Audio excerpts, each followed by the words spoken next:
Bonjour, chers frères et sœurs. Ouais. Soyez les bienvenus sur Anjombolo TV. C'est toujours pour moi un réel plaisir de venir à vous afin de partager le pain de vie, la bonne nouvelle, la grâce de Dieu, la bonne nouvelle de l'élection, la grâce, la bonne nouvelle, la prédestination et des élus de Dieu au salut.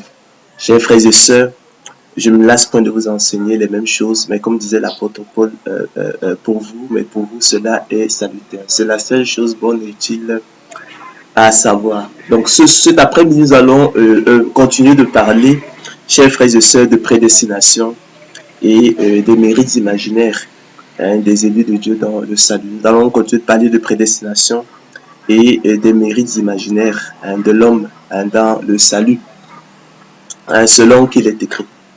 Nous sommes dans Malachi 1, 1 à 5. Oracle, parole d'Éternel à Israël par Malachi. Je vous ai aimé, dit l'Éternel, et vous dites, en quoi nous as-tu aimés? Ésaü n'est-il pas frère de Jacob? Ésaü n'est-il pas frère jumeau de Jacob?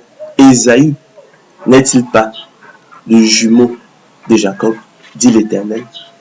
Cependant, j'ai aimé Jacob et j'ai eu de la haine pour Ésaü.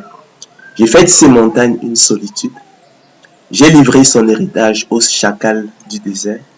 Si Édom dit, nous sommes détruits, nous relèverons les ruines. Ainsi parle l'Éternel des armées, qu'ils bâtissent, je renverserai. Et on les appellera pays de la méchanceté, peuple contre lequel l'Éternel est irrité pour toujours. Vos yeux le verront et vous direz, grand est l'Éternel par-delà les frontières d'Israël. Je rappelle, chers frères et sœurs, que dans ce passage, le mot frère traduit l'analogie et l'identité du point de vue du péché entre Jacob et Ésaü. Donc, aux yeux de Dieu, les deux, Jacob et Ésaü, étaient identiques, ils étaient analogues du point de vue du péché. Toutefois, sans tenir compte de cette identité, l'Éternel porta son choix sur Jacob et il rejeta en revanche Ésaü. Donc, oracle, parole de l'Éternel à Israël par Malachi. Je vous ai aimé, dit l'Éternel. Et vous dites, en quoi nous as-tu aimé?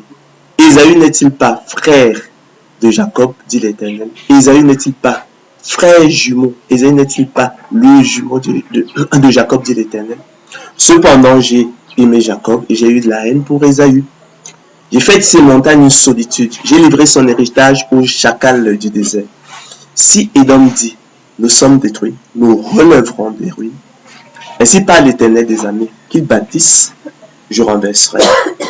Et on les appellera pays de la méchanceté, peuple contre lequel l'Éternel est irrité pour toujours. Vos yeux le verront et vous direz, grand est l'Éternel par-delà les frontières d'Israël. Selon qu'il est écrit. Et nous sommes là, chers frères et sœurs, dans le texte somptueux de Romains 9, 10, de Romains 9, 10 à 11, 25. Selon qu'il est écrit.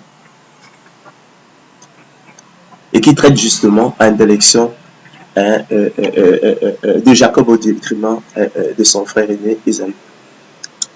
Alors il en fut ainsi de Rebecca qui conçut du seul Isaac notre père. Car quoique les enfants ne fussent pas encore nés, et qu'ils n'eussent fait ni bien ni mal, afin que le dessein d'élection de Dieu subsistât, sans dépendre des œuvres, et par la seule volonté de celui qui appelle. Il fut dit à Rebecca, l'aîné sera assujetti au plus jeune, selon qu'il est écrit. J'ai aimé Jacob et j'ai haï Ésaü. Que dirons-nous donc? Y a-t-il en Dieu de l'injustice? Loin de là. Car elle a dit à Moïse, je ferai miséricorde à qui je fais miséricorde et j'aurai compassion de qui j'ai compassion. Ainsi donc, cela ne dépend ni de celui qui veut, ni de celui qui court, mais de Dieu qui fait miséricorde. Car l'Écriture dit à Pharaon, je t'ai suscité à dessein pour montrer en toi ma puissance, et afin que mon nom soit publié par toute la terre. Ainsi, chers frères et sœurs, il fait miséricorde à qui il veut, et il endurcit qui il veut. Tu me diras, pourquoi blâme-t-il encore? Car qui est-ce qui résiste à sa volonté? Qui est-ce qui résiste au bon plaisir de sa volonté? Ô homme, toi plutôt. Qui es-tu pour contester avec Dieu? Le vase d'argile dira-t-il à celui qui l'a formé, pourquoi m'as-tu fait ainsi? Le potier n'est-il pas maître de l'argile pour faire avec la même masse un vase d'honneur et un vase d'un usage vil? Et que dire si Dieu, voulant montrer sa colère et faire connaître sa puissance, a supporté avec une grande patience des vases de colère formés pour la perdition, et s'il a voulu faire connaître la richesse de sa gloire envers des vases d'argile qu'il a d'avance préparés pour la gloire. Ainsi nous a-t-il appelés, non seulement d'entre les Juifs, mais encore d'entre les païens. De la sorte nous a-t-il appelés, de cette façon, de cette manière, la manière qui vient d'être dite, selon ce plan de miséricorde, le plan de miséricorde que nous venons d'exposer, selon l'élection, la grâce, selon la prédestination de Dieu au salut. Non seulement d'entre les Juifs, mais encore d'entre les païens, selon qu'il est dit dans Osée. J'appellerai mon peuple celui qui n'était pas mon peuple, et bien-aimé celle qui n'était pas la bien-aimée. Et là où on leur disait, vous n'êtes pas mon peuple, ils seront appelés fils du Dieu vivant. Ésaïe de son côté s'écrit au sujet d'Israël. Quand le nombre des fils d'Israël serait comme le sable de la mer, un reste seulement sera sauvé. Car le Seigneur exécutera pleinement et promptement sur la terre ce qu'il a résolu. Et comme Ésaïe l'avait dit auparavant, si le Seigneur des armées ne nous eût laissé une postérité, nous serions devenus comme Sodome, nous aurions été semblables à Gomorrhe. Que dirons-nous donc? Les païens qui ne cherchaient pas la justice ont obtenu la justice qui vient du don de la foi. Tandis qu'Israël, qui cherchait une loi de justice, n'est pas parvenu à cette loi. Pourquoi? Parce qu'Israël l'a cherché non pas à la foi, mais comme provenant des œuvres. Ils se sont heurtés, chers frères et sœurs, contre la pierre d'achoppement, selon qu'il est écrit, voici, je mets en Sion une pierre d'achoppement et un rocher de scandale. Et celui qui croit en lui ne sera point confus. Je dis donc, Dieu a-t-il rejeté son peuple? Loin de là. Car moi aussi je suis israélite, rappelle l'apôtre Paul, de la postérité d'Abraham, de la tribu de Benjamin. Dieu n'a point rejeté son peuple qu'il a connu d'avance. Dieu n'a point rejeté son peuple qu'il a aimé d'avance. Et savez-vous, parce que l'Écriture apporte d'Élie, comment il adresse à Dieu cette plainte contre Israël? Seigneur, ils ont tué tes prophètes. Ils ont renversé tes autels. Je suis resté, moi seul, et ils cherchent à m'ôter la vie. Mais quel repos, chers frères et sœurs, Dieu lui fait-il? Je me suis réservé 7000 hommes qui n'ont point fléchi le genou devant Baal. Donc tu n'es pas resté seul, mais il y a à côté de toi 7000 hommes qui, comme toi, n'ont point fléchi le genou devant Baal, ne fléchiront point le genou devant Baal, et que j'ai mis à part, dès avant la fondation du monde. Donc à ce sujet, tu te trompes. De même aussi, chers frères et sœurs, dans le temps présent, poursuit-il, il y a un reste selon l'élection de la grâce. Or, si c'est par grâce, dit-il, ce n'est plus par les œuvres. Autrement, la grâce n'est plus une grâce. Et si c'est par les œuvres, ce n'est plus une grâce. Autrement, l'œuvre, elle n'est plus une œuvre. Quoi donc? Ce qu'Israël cherche, il n'a pas obtenu l'élection, l'a obtenu, tandis que les autres ont été endurcis, rejetés, abandonnés dans leur mort spirituelle. Je ne veux pas, frère, conclut-il, que vous ignoriez ce mystère, afin que vous ne vous gardiez point comme sage, plus excellent. Chers frères et sœurs, nous avons donc, à travers l'élection de Jacob et la réprobation d'Ésaü, ces frères jumeaux du point de vue du péché, analogues et identiques du point de vue du péché, une parfaite illustration de la prédestination des élus de Dieu au salut, qui, comme je l'ai souvent dit, de façon opérationnelle, peut s'entendre comme le choix souverain de Dieu avant la fondation du monde. C'est ce dont il est question. Et son appel efficace par le moyen du don de la foi, qui est sa semence, chers frères et sœurs, dans ses élus, leur privilège exclusif. Le déclencheur exclusif du salut est son moteur efficace, les équipant et outillant pour les rendre aptes et capables non seulement de discerner quelle est la volonté de Dieu, ce qui est bon, agréable et parfait, mais aussi, chers frères et sœurs, de la faire efficacement afin d'accomplir l'esprit de la loi, selon qu'il est écrit, celui qui fait la volonté de Dieu demeure éternellement. Car le Seigneur Jésus-Christ l'a dit, quiconque fait la volonté de Dieu, celui-là est mon frère, ma sœur et ma mère. En l'occurrence, aimer Dieu, croire au Seigneur Jésus-Christ comme sauveur du monde, prendre plaisir à la loi de Dieu et se réjouir en suivant ses préceptes comme possédant tous les trésors. En faire ses délices et ses conseillers, rechercher Dieu de tout son cœur, avec un cœur honnête et bon, soutenir et combattre de bons combats de la foi pour saisir la vie éternelle à laquelle ils ont été appelés efficacement, choisir les ordonnances de Dieu, rechercher la sanctification sans laquelle personne ne verra le Seigneur, mener une vie de sainteté, se préserver des souillures du monde, être zélé pour les bonnes œuvres, entrer dans le sanctuaire et s'approcher du grand souverain sacrificateur selon l'ordre de Melchisédek, Jésus-Christ le Fils de Dieu, qui peut sauver parfaitement ceux qui s'approchent de Dieu par lui, étant toujours vivant pour intercéder en leur faveur.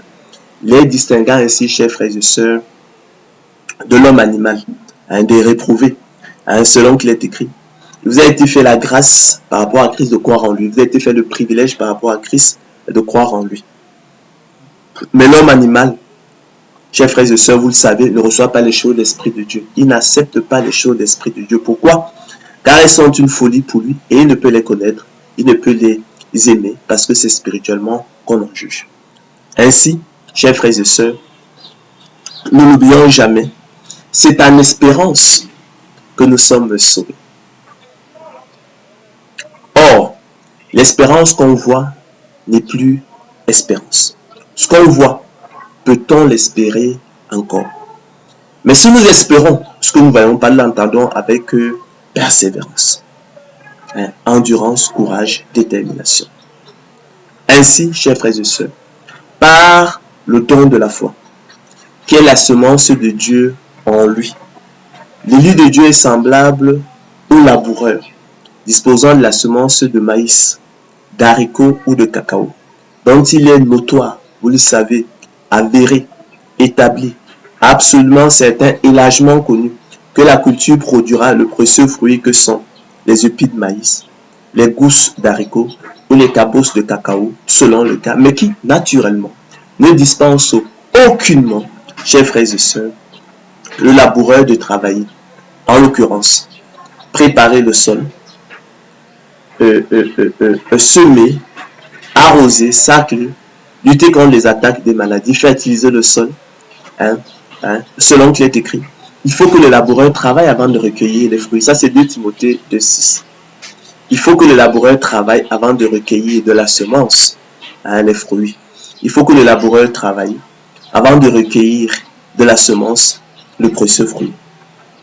De même aussi, chers frères et sœurs, il faut que l'élu de Dieu travaille et persévère avant de recueillir de la semence de Dieu en lui, le précieux fruit qu'est le salut, le repos de l'âme et la vie éternelle.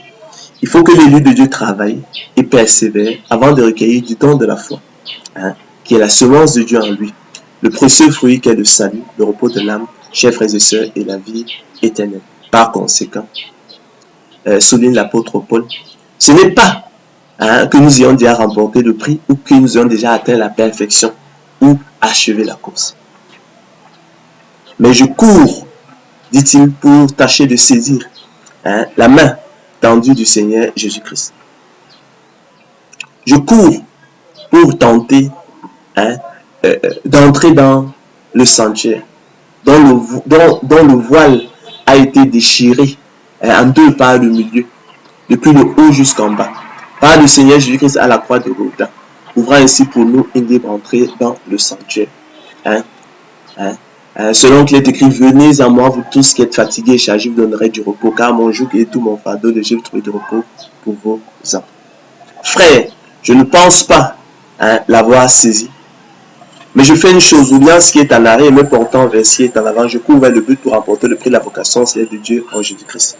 Ainsi, chers frères et sœurs, loin de rendre la persévérance des saints superflue. La prédestination en fait au contraire un impératif et une exigence absolue. Toutefois, elle exclut catégoriquement et ne laisse aucun mérite à l'homme dans le salut. Tous les mérites revenant exclusivement au Seigneur de gloire Jésus-Christ, auteur du don de la foi. Privilège exclu des élus de Dieu, déclencheur exclu du salut et son moteur efficace selon qu'il est écrit. Où donc est le sujet de se glorifier? Il est exclu. Par quelle loi? Par la loi des œuvres? Non, mais par la loi du don de la foi. Car nous pensons que l'homme est justifié par le moyen du don de la foi sans les œuvres de la loi. Ou bien Dieu est-il seulement le Dieu des Juifs? N'est-il pas aussi des païens? Si, il est aussi des païens, puisqu'il y a un seul Dieu qui justifiera par le moyen du don de la foi les circoncis et par le moyen du don de la foi les incirconcis. Voilà donc comment, chers frères et sœurs, doit être entendue et envisagée la prédestination des élus de Dieu au salut, afin qu'elle ne soit pas comprise de travers, à l'envers, vidée de sa substance et de son intérêt, en attribuant à tort des mérites imaginaires à l'homme, en attribuant à tort des mérites imaginaires à l'homme dans le salut, flattant démesurément son cœur vaniteux et le portant à se regarder comme sage plus excellent. L'adjectif imaginaire, chers frères et sœurs, lorsque je parle de mérites imaginaires, c'est, chers frères et sœurs, des mérites en fait qui n'ont aucune réalité, donc qui en fait n'existent pas. Donc il s'agit de mérites irréels, fictifs. C'est ce dont il est question. C'est là pourtant, malheureusement, chers frères et sœurs, le piège qui s'est emparé de bien de personnes, les apôtres de la gloire de l'homme, qui dans leur présomption, s'abusant eux-mêmes, refusant de sentir leur misère spirituelle, et cherchant des sujets et des motifs de se glorifier devant Dieu et leurs semblables, attribuent à tort des mérites à l'homme dans le salut, à travers ce qu'il est convenu d'appeler la fausse doctrine de la prédestination selon la préscience divine. Ils prétendent en effet, chers frères et sœurs, que dans sa préscience, sa connaissance infaillible qu'il a de l'avenir du monde, des hommes et de toutes choses là, dans le moindre détail, dans la faculté qu'il a de prévoir les choses à venir, Dieu aurait vu d'avance la piété des uns, chers frères et sœurs, et l'impiété des autres, les bonnes œuvres des uns et les mauvaises œuvres des autres, la foi des uns et l'incrédulité des autres, la bonne volonté des uns et la mauvaise volonté des autres, les efforts des uns et le relâchement des autres. Toutes choses, chers frères et sœurs, qu'il aurait donc déterminées dans ses choix avant la fondation du monde. Ils attribuent ainsi, chers frères et sœurs, des mérites à l'homme dans le salut et enseignent dans leur confusion un salut par les œuvres en contradiction ouverte avec les Écritures selon qu'il est écrit. Ce n'est point par les œuvres, c'est Éphésiens 1:8. Ça, ce sont les rudiments de la foi chrétienne. Ce n'est point par les œuvres. Car le dessein d'élection de Dieu subsiste sans dépendre des œuvres et par la seule volonté de celui qui appelle. Romains 9:11.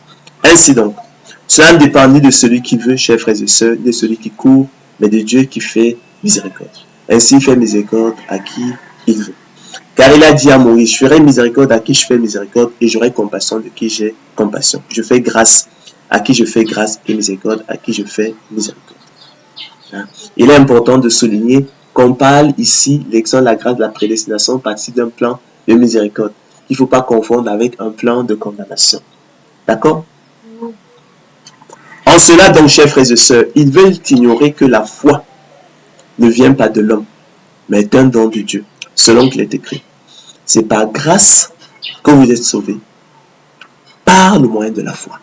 Et cela ne vient pas de vous, c'est le don de Dieu. Éphésiens 2:8. Donc c'est par grâce, chers frères et sœurs, que vous êtes sauvés, par le moyen du don de la foi. Et cela ne vient pas de vous, c'est le don de Dieu. Car il vous a été fait la grâce, par rapport à Christ, de croire en lui. Il vous a été fait le privilège, par rapport à Christ, de croire en lui. Le don de la foi est votre privilège à vous. Tous n'ont pas reçu en partage le don de la foi. Tous n'ont pas reçu comme don naturel la foi. D'accord?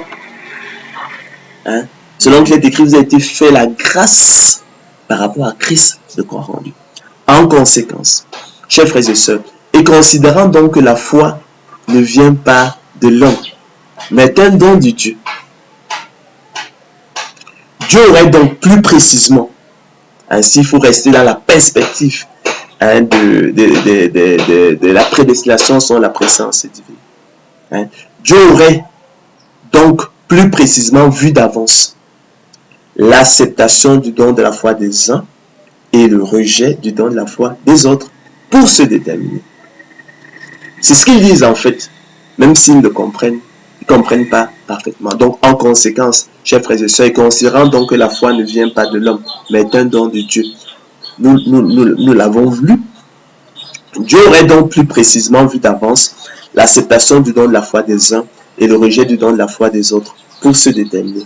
Or, chers frères et sœurs, élus de Dieu, qu'est-ce que l'acceptation du don de la foi et qu'est-ce que le rejet du don de la foi? L'acceptation du don de la foi n'est rien d'autre que de l'obéissance à Dieu, tandis que le rejet du don de la foi n'est rien d'autre que la désobéissance à Dieu. Or, qu'est-ce que, chers frères et sœurs, l'obéissance à Dieu et qu'est-ce que la désobéissance à Dieu? L'obéissance à Dieu n'est rien d'autre que le bien, tandis que la désobéissance à Dieu n'est rien d'autre que le mal.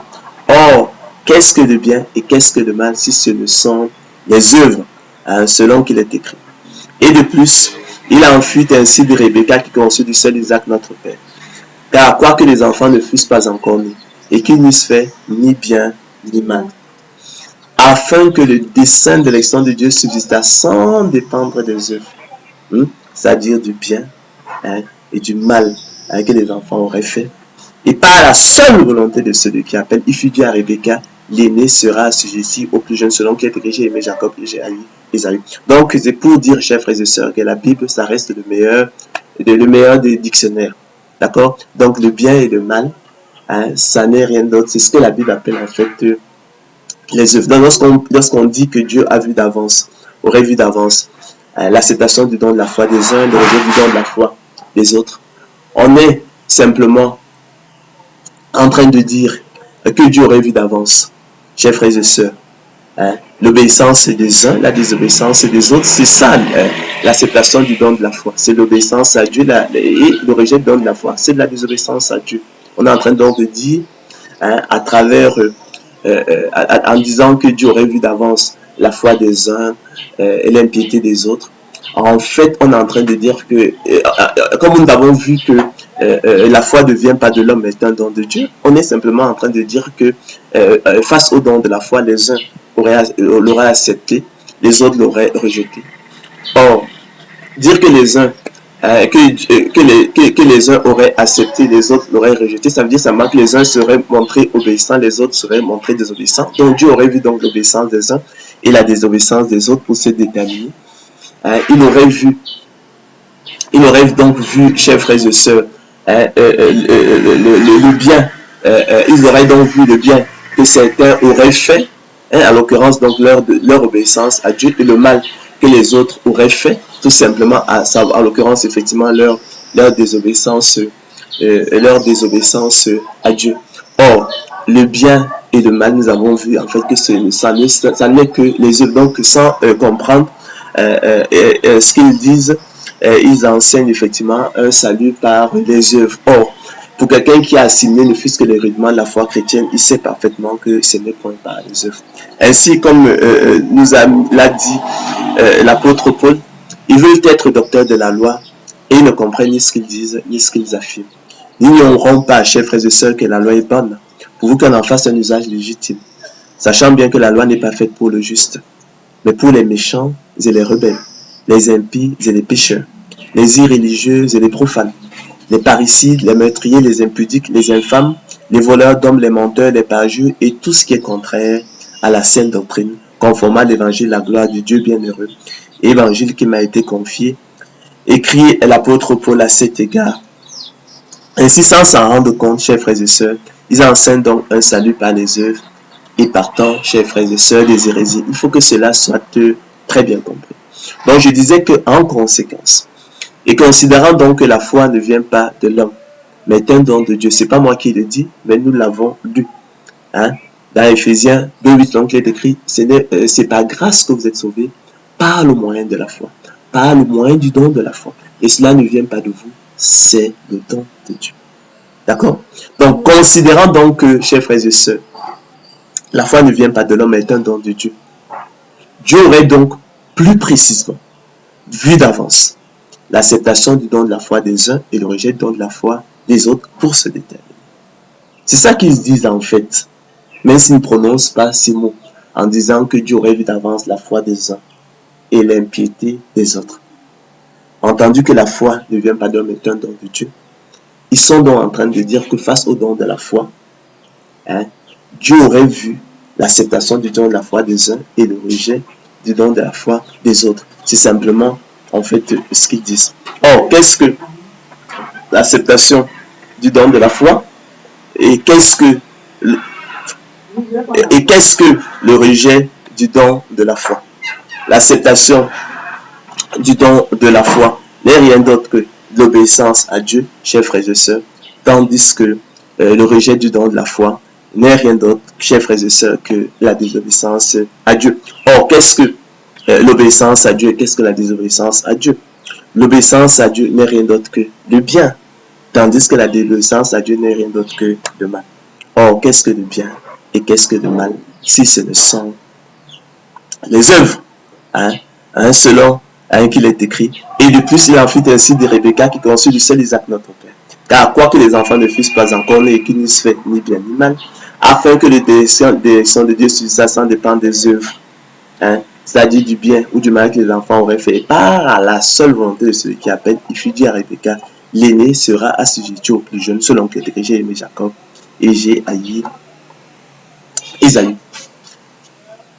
Chers frères et sœurs, élus de Dieu, qui est-ce qui vous distingue? Mon frère, qui est-ce qui te distingue, ma sœur? Qui est-ce qui te distingue? Qu'as-tu que tu n'aies reçu? Et si tu l'as reçu, pourquoi te glorifies-tu comme si tu ne l'avais pas reçu? Sommes-nous plus excellents? Nullement.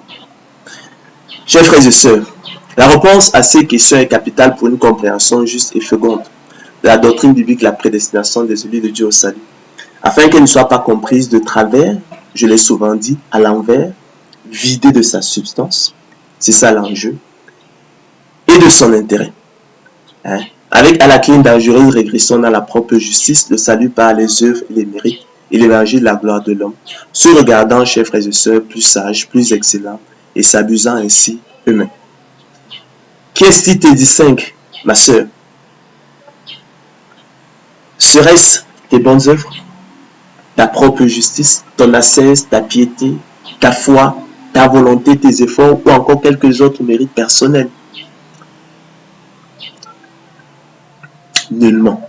Car l'Écriture enseigne que dans leur mort spirituelle, inhérente au péché originel, tous les hommes sont semblables, identiques du point de vue du péché et incurablement ennemis de Dieu, selon qu'il est écrit. L'homme animal ne reçoit pas les choses de l'Esprit de Dieu. L'homme animal n'accepte pas les choses de l'Esprit de Dieu car elles sont une folie pour lui et ne peut les connaître parce que c'est spirituellement qu'on en juge. En effet, vous étiez spirituellement morts, chers frères et sœurs, par vos offenses et par vos péchés dans lesquels vous marchiez autrefois, selon le train de ce monde, selon le principe de la puissance de l'air, de l'esprit qui agit maintenant dans les fils de la rébellion. Nous tous aussi, nous étions de leur nombre. Ne l'oubliez jamais. N'oubliez jamais du fond de quelle poubelle vous venez. Et nous vivions autrefois selon les convoitises de notre chair, accomplissant les volontés de la chair et de nos pensées. Et nous étions par nature des enfants de colère comme les autres.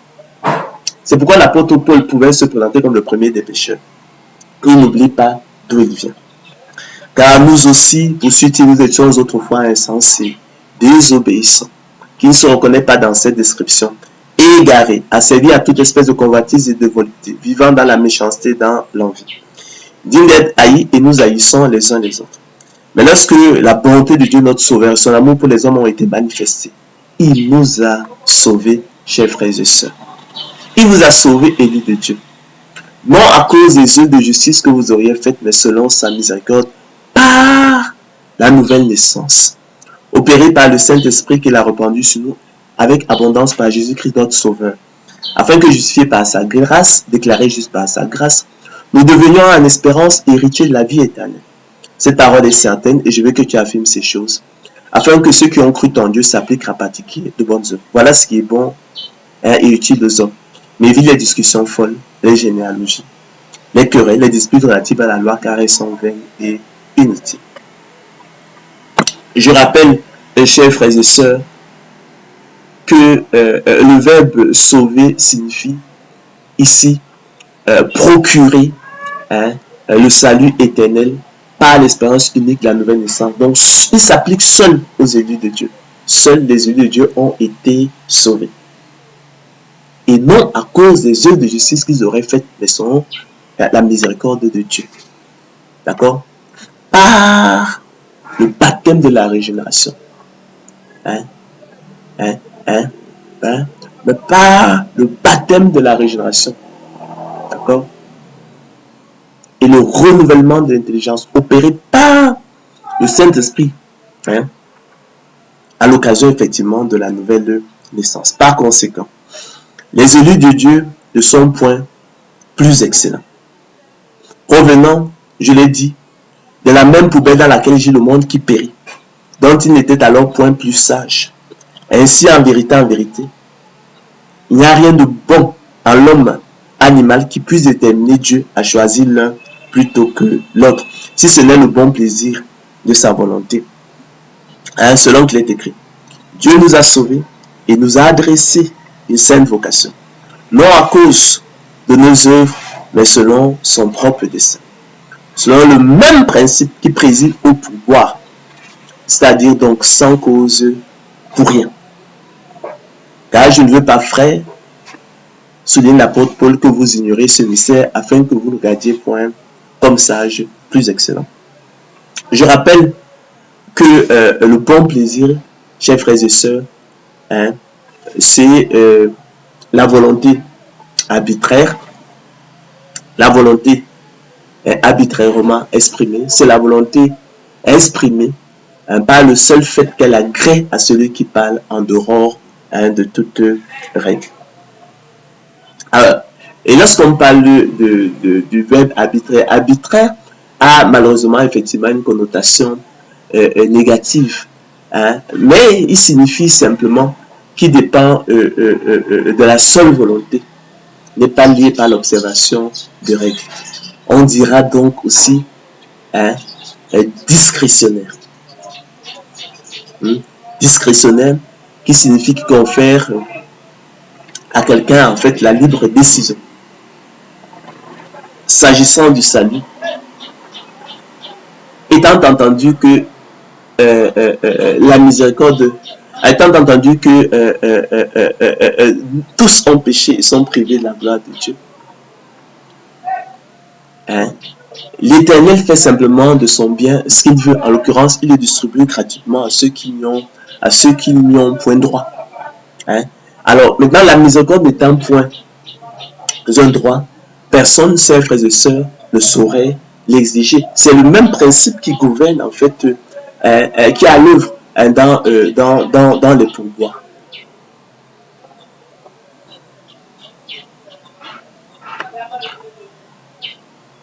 Ainsi, élu de Dieu, c'est Dieu qui nous distingue par le moyen du don de la foi, selon son propre dessein, sans cause pour rien, selon le principe du pourboire.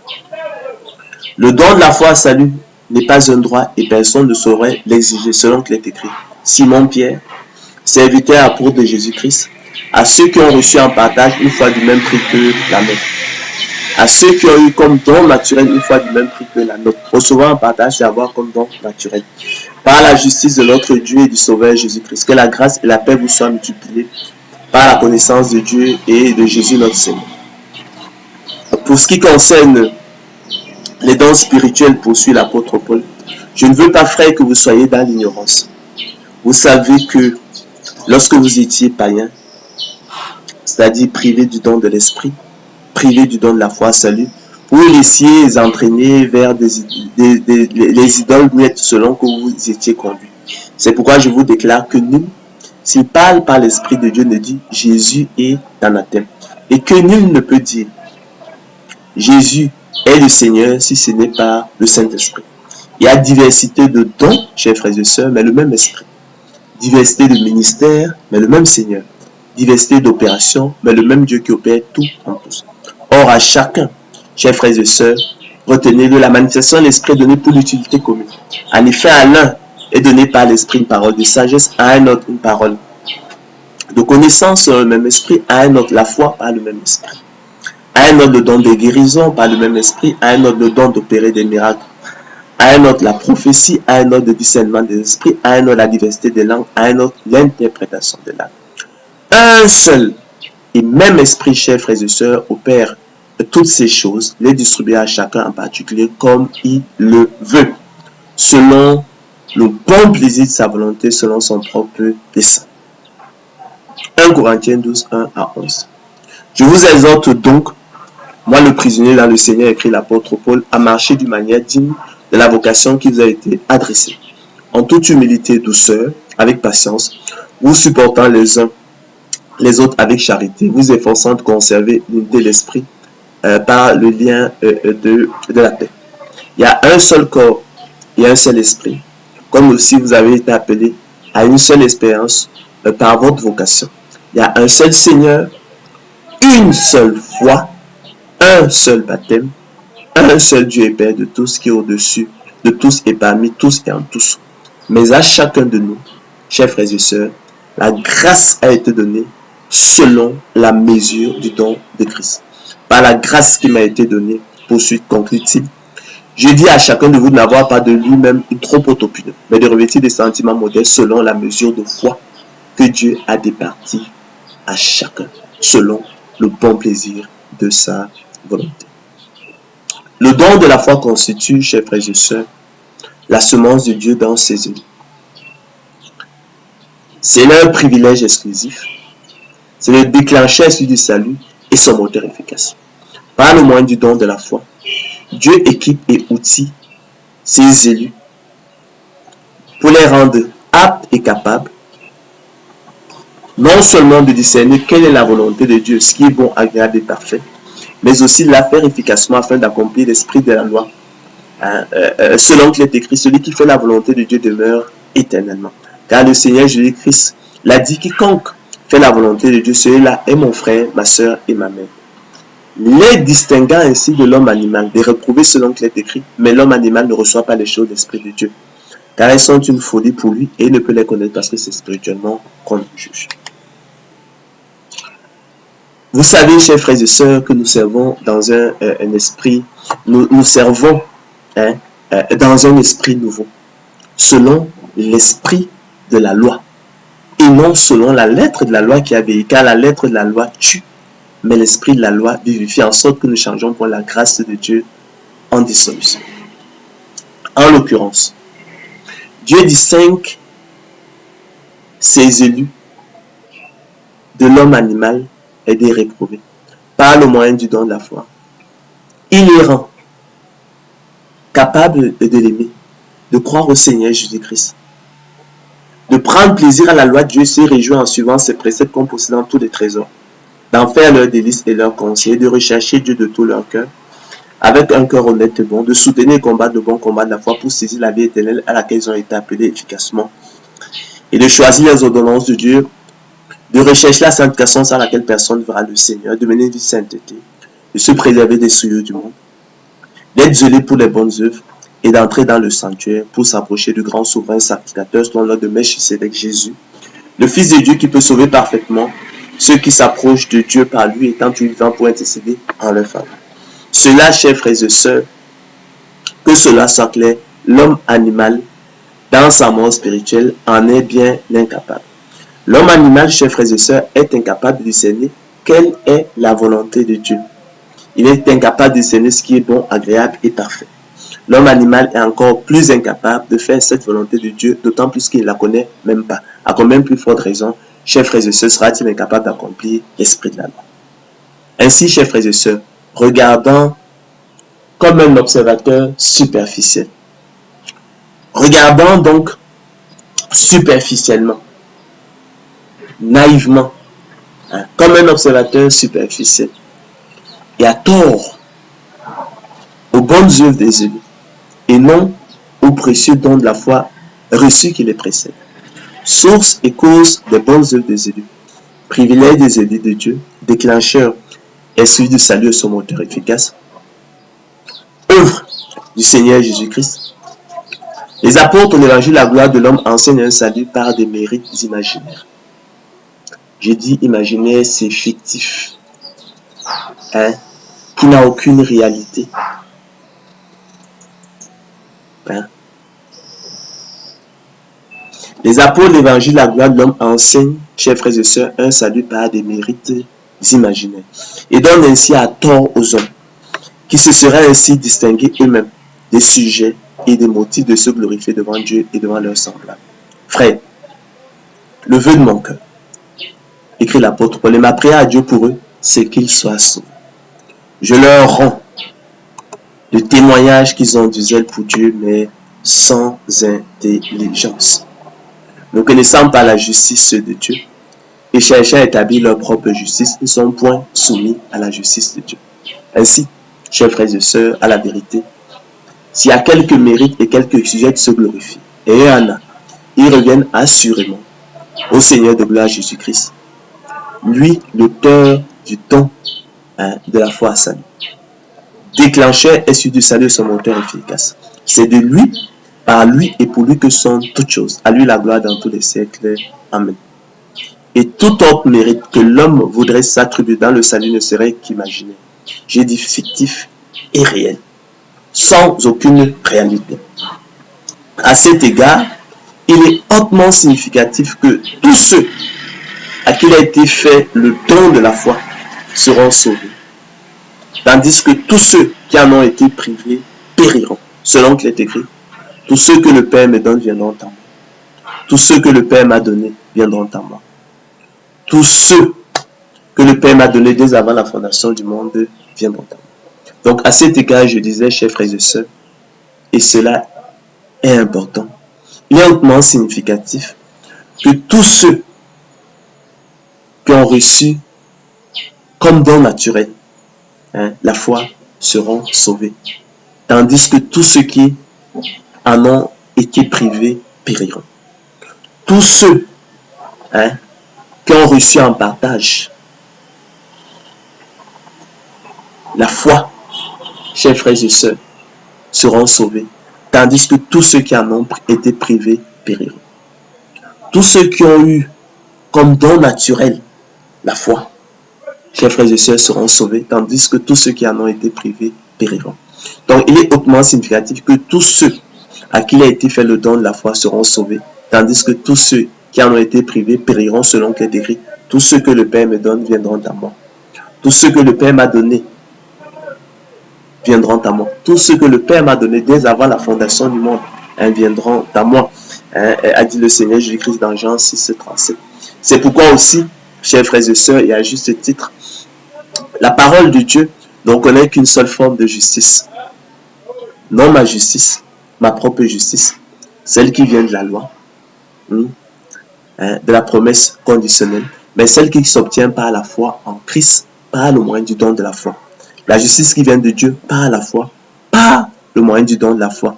La justice qui s'obtient, chers frères et sœurs, par la promesse inconditionnelle selon qu'il est écrit. Je ne me lasse point de vous écrire les mêmes choses, et pour vous cela est salutaire. Prenez garde aux chiens, prenez garde aux mauvais ouvriers, prenez garde aux faux circoncis. Car les circoncis, c'est nous qui rendons à Dieu notre culte par l'Esprit de Dieu, qui nous glorifions en Jésus-Christ et qui ne mettons point notre confiance en la chair. Moi aussi, cependant, écrit l'apôtre Paul, j'aurais sujet de mettre ma confiance en la chair. Si quelqu'un autre croit pouvoir se confier à la chair, je le puis bien davantage. Moi, circoncis le 8e jour, de la race d'Israël, de la tribu de Benjamin, hébreu né d'hébreu, quant à la loi pharisien, quant aux ailes persécuteurs de l'Église. Irréprochable à l'égard de la justice de la loi. Mais ces choses qui étaient pour moi des gains, dit-il, je les ai regardées comme une perte à cause de Christ. Et même je regarde toutes choses comme une perte à cause de l'excellence de la connaissance de Jésus-Christ, mon Seigneur, pour lequel j'ai renoncé à tout. Et je les regarde comme de la boue, afin de gagner Christ et d'être trouvé en lui, non avec ma justice, celle qui vient de la loi, mais avec celle qui s'obtient par la foi en Christ, la justice qui vient de Dieu par le don de la foi. Car c'est par grâce que vous êtes sauvés, par le moyen du don de la foi, et cela ne vient pas de vous, c'est le don de Dieu. Car il vous a été fait la grâce et le privilège par rapport à Christ de croire en lui. Cette grâce-là, nous ne dirons jamais assez, n'a pas été faite au monde selon qu'il est écrit, tous n'ont pas la foi. C'est 2 Thessaloniciens 3:2. Aussi, chers frères et sœurs, cette bonne nouvelle nous a été annoncée aussi, bien car cette bonne nouvelle du voile déchiré à la croix de Golgotha en deux, depuis le haut jusqu'en bas, ouvrant ainsi une libre entrée dans le sanctuaire. Mais la parole qui leur fut annoncée leur servit de rien parce qu'elle ne trouva pas de la foi chez ceux qui l'entendirent. Pour nous qui avons cru, et dit de Dieu, nous entrons dans le repos. Selon qu'il est écrit, juré dans ma colère, ils n'entreront pas dans le repos. Ainsi, chers frères et sœurs, notre capacité au contraire vient de Dieu. Notre distinction aussi au contraire vient de lui. C'est Dieu qui, au temps marqué par le moyen du don de la foi, nous a distingués de l'homme animal. Il nous a aussi équipés et outillés pour nous rendre aptes et capables, non seulement de discerner quelle est la volonté de Dieu, ce qui est bon, agréable et parfait, mais aussi de la faire efficacement, afin d'accomplir l'esprit de la loi, selon qu'il est écrit, celui qui fait la volonté de Dieu demeure éternellement. Car le Seigneur Jésus-Christ l'a dit, quiconque fait la volonté de Dieu, celui-là est mon frère, ma soeur et ma mère. Je ne veux pas, frère, que vous ignoriez ce mystère élu de Dieu, afin que vous gardiez point comme sage plus excellent. Car notre capacité au contraire vient de Dieu, notre distinction aussi au contraire vient de lui. C'est lui l'auteur du don de la foi. Le don de la foi qui est notre privilège exclusif. Le déclencheur du salut est son moteur efficace. Notre distinction ne vient donc pas d'une excellence en nous-mêmes, selon qu'il est écrit. Nul ne peut venir à moi si le Père qui m'a envoyé ne l'attire et je le ressusciterai au dernier jour. Nul ne peut venir à moi si le Père qui m'a envoyé ne l'attire par le moyen du don de la foi et je le ressusciterai au dernier jour. Nul ne peut venir à moi si cela ne lui a été donné par le Père. Nul ne peut venir à moi si cela ne lui a été donné par le Père par le moyen du don de la foi. Aussi, chers frères et sœurs, tout mérite que les apôtres de l'évangile, la gloire de l'homme voudraient attribuer à l'homme dans le salut ne serait qu'imaginaire, selon qu'il est écrit. Le dessein de l'élection de Dieu subsiste sans dépendre des œuvres et par la seule volonté de celui qui appelle. Ainsi donc, élu de Dieu, cela ne dépend ni de celui qui veut, ni de celui qui court, mais de Dieu qui fait miséricorde. Ainsi, il fait miséricorde à qui il veut. Car il a dit à Moïse, je ferai miséricorde à qui je fais miséricorde et j'aurai compassion de qui j'ai compassion. Je fais grâce à qui je fais grâce et miséricorde à qui je fais miséricorde.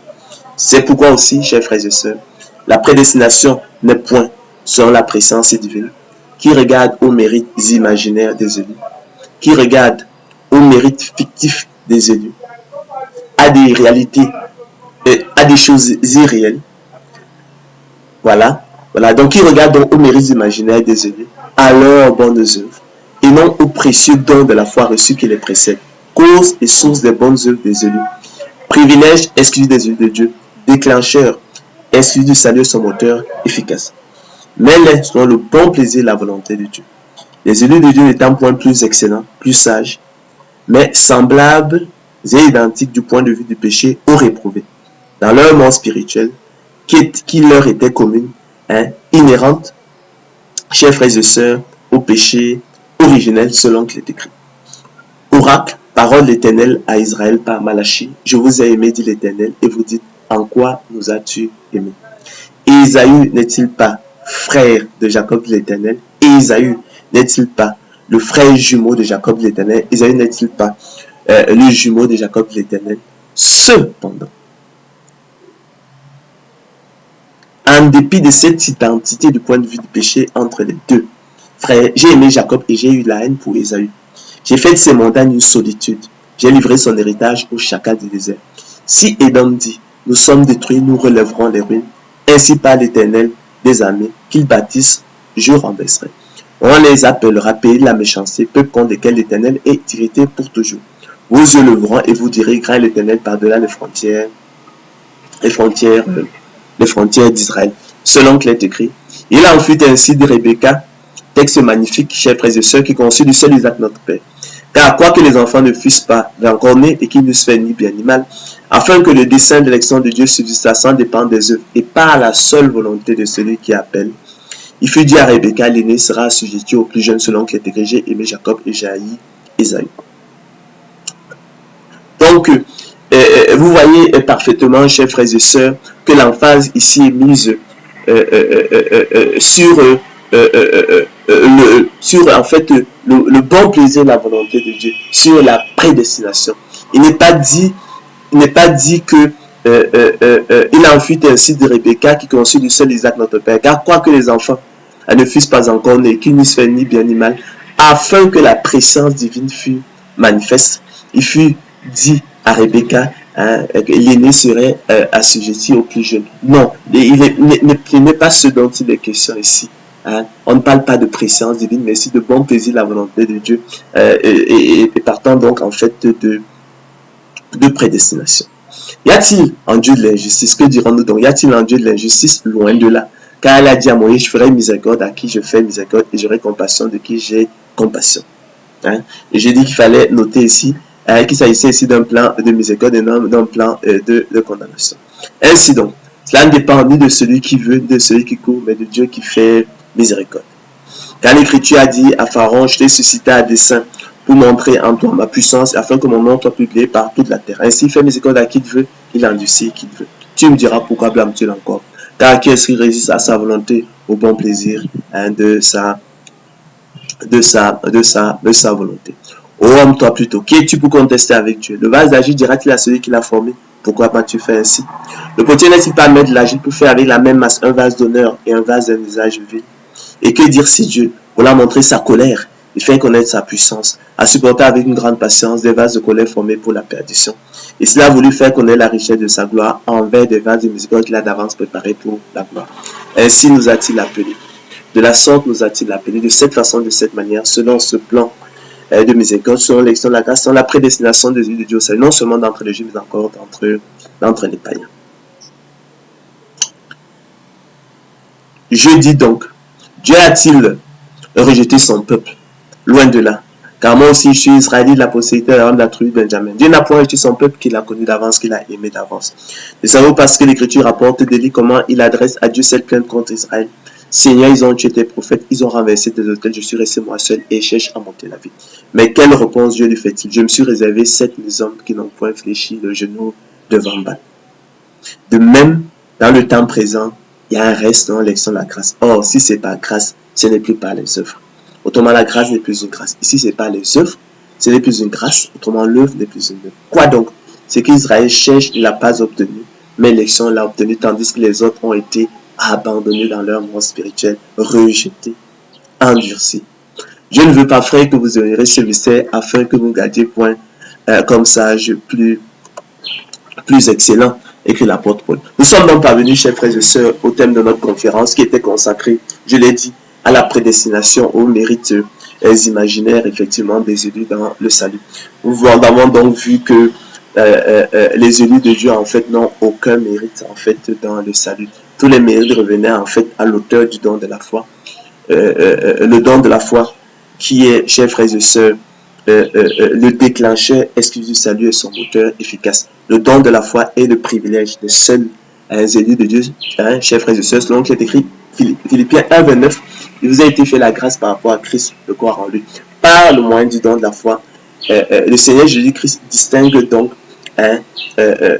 les élus, chers frères et sœurs, des réprouvés. Et il les rend aptes et capables non seulement de discerner, il distingue les élus de Dieu, d'accord? Il les équipe, il les outille pour les rendre aptes et capables non seulement de discerner quelle est la volonté de Dieu, ce qui est bon, agréable et parfait, mais aussi de la faire efficacement de façon à accomplir l'esprit de la loi. Selon qu'il est écrit, celui qui fait la volonté de Dieu demeure éternellement. Le Seigneur écrit l'a dit, quiconque fait la volonté de Dieu, celui-là mon frère, ma soeur et ma mère. C'est ce dont, à la réalité, chers frères et sœurs, il est question. Et nous avons vu finalement, chers frères et sœurs, que c'est en espérance que nous sommes sauvés. Nous l'oublions souvent. Or, l'espérance qu'on voit n'est plus l'espérance. Ce qu'on voit peut-on l'espérer encore? Mais si nous espérons ce que nous ne voyons pas, l'attendons avec persévérance. Ainsi, chers frères et sœurs, nous avons vu que la prédestination, en fait, n'excluait point la persévérance des saints. Et l'apôtre Paul de rappeler donc de même l'apôtre Paul de rappeler qu'il faut que le laboureur travaille avant de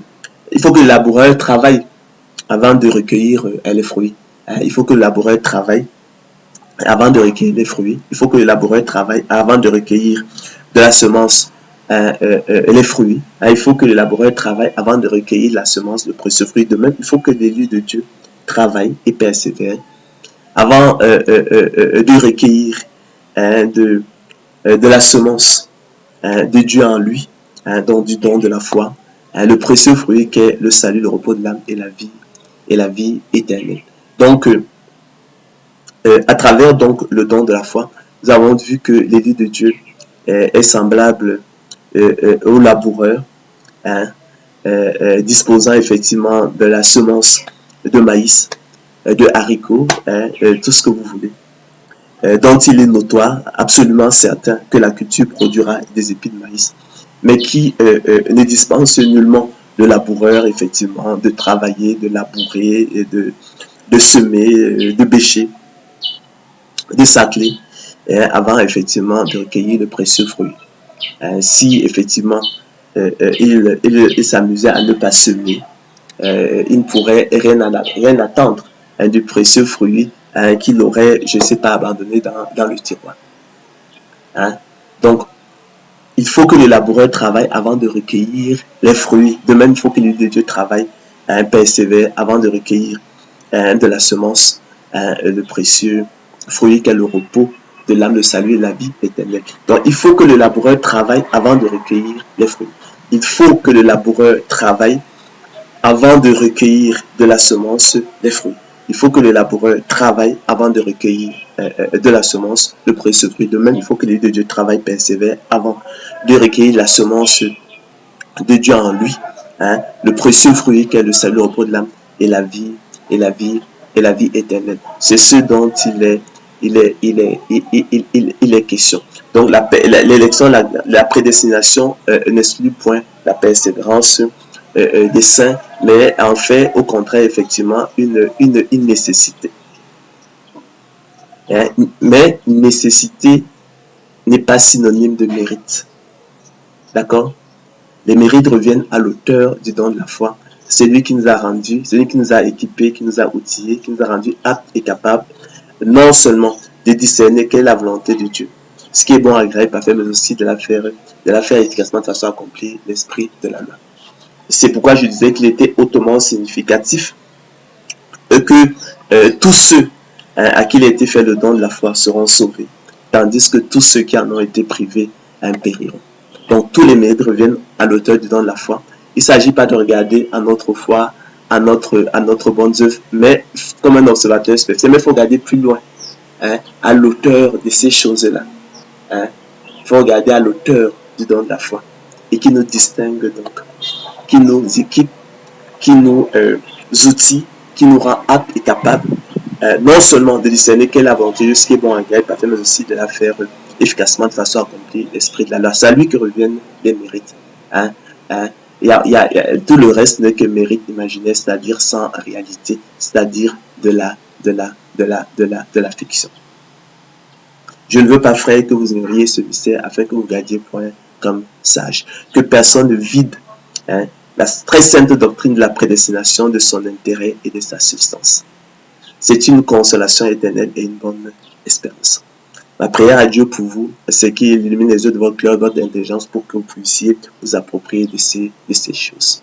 Alors, bon après-midi et à la prochaine. Que l'honneur, la gloire reviennent au Seigneur de gloire, Jésus-Christ seul. Au roi des siècles, immortel, invisible, seul Dieu, soit honneur et gloire au siècle des siècles. Amen. À la prochaine. Sur Ange Bolo TV. Soyez bénis. Nom du Seigneur, Jésus-Christ. Amen.